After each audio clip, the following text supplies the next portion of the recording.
से खबरों की ओर चर्चा करेंगे और सबसे पहले बात करेंगे पीएफआई की। जबलपुर से जानकारी, पीएफआई से जुड़े 19 आरोपियों को हाईकोर्ट से एक बड़ा झटका लगा है। आपको पूरी जानकारी दें, हाईकोर्ट ने सभी आरोपियों की जमानत अर्जी को खारिज कर दिया है। जमानत याचिकाओं का सरकार ने विरोध किया था।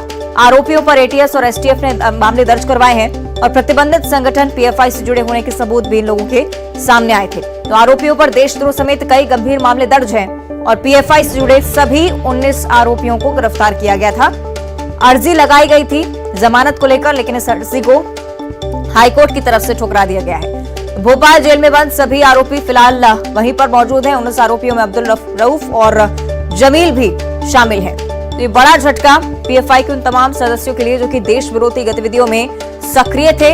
जमानत अर्जी खारिज हो चुकी है। सरकार की तरफ से भी अपील दायर की गई थी हाईकोर्ट में कि जमानत अर्जी खारिज की जाए। तो देखिए, पीएफआई एक ऐसा प्रतिबंधित संगठन जिसकी सक्रियता लगातार देखने को मिल रही है। कल भी आपने देखा एनआईए की तरफ से 17 ऐसे लोकेशंस जहां पर इस तरह की गतिविधियां पाई गई थी। एक बार फिर से मेगा स्ट्राइक पीएफआई के खिलाफ हुई और ये वो पुराने मामले जो कि मध्य प्रदेश से पहले सामने आ चुके थे, इनको लेकर कार्रवाई भी लगातार चल रही है। हाईकोर्ट की तरफ से फिलहाल ये जानकारी कि जमानत अर्जी खारिज की जा रही है उन तमाम 19 आरोपियों की जिनके नेटवर्क पीएफआई से जुड़े हुए थे। तो आप देख रहे हैं लगातार कार्रवाई का दौर पीएफआई के खिलाफ देश में, प्रदेश में हर स्तर पर चल रहा है। हाईकोर्ट की तरफ से भी जमानत अर्जी खारिज और राहत मिलने की कोई उम्मीद नहीं, क्योंकि देशद्रोह का पूरा मामला है, क्योंकि देश विरोधी गतिविधियों में सभी लोग संलिप्त थे और इसी के तहत गंभीर मामले को आधार बनाते हुए हाईकोर्ट की तरफ से जमानत अर्जी खारिज की जा चुकी है। जबलपुर से आज ये बड़ी जानकारी सामने आई है। पीएफआई से जुड़े 19 आरोपी अभी भी जेल में बंद हैं। उनके खिलाफ अब सख्त से सख्त कार्रवाई करने की कोशिश न सिर्फ प्रदेश स्तर पर बल्कि देश स्तर पर भी।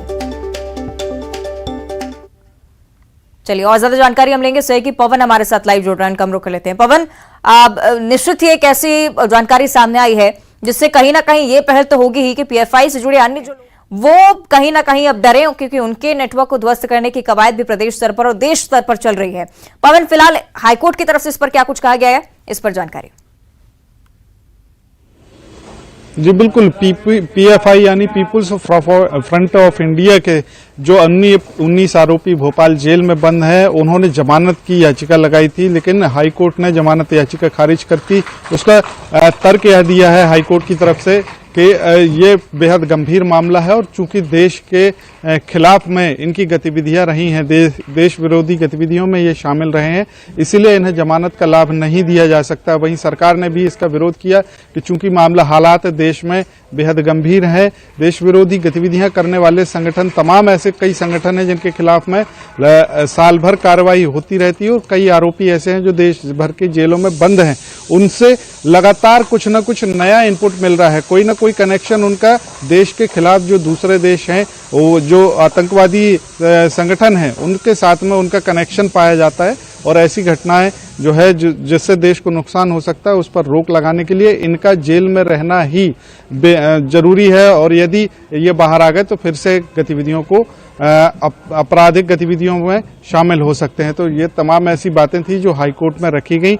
इनकी तरफ से जो वकील थे उन्होंने अपील की थी कि इन्हें लाभ दिया जाए, चूंकि इनकी ये बेहद पुराना मामला है और इनका वर्तमान में ऐसा कोई भी अपराध नहीं है जिसके लिए इन्हें जेल में रखा जाए। लेकिन हाईकोर्ट ने इस फिलहाल याचिका को खारिज कर दिया है और अभी आरोपियों को सभी को जेल में ही रहना होगा।